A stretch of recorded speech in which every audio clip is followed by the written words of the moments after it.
Gusto ng Lord sabihin sa iyo, kapatid, na ang iyong buhay ngayon, inaalaw ng Lord na daanan natin. Huwag mo lang basta takasan. Alam mo, dati, pag may problema ako, lagi ko sinasabi, Lord, kailan to matatapos? Kailan mo ako ilalabas? Maintindihan mo rin kasi kapag may trouble ka talaga, hirap na hirap ka, di ba gusto mo na lang matapos?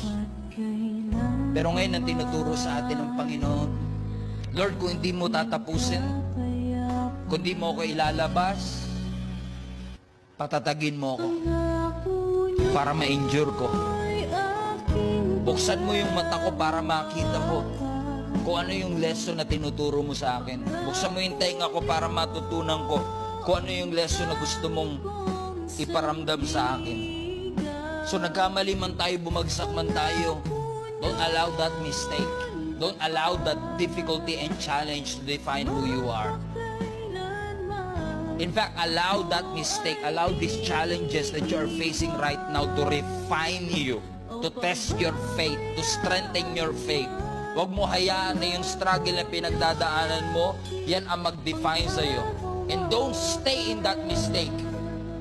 God wants you to succeed. Gusto ng Lord ilabas tayo dito.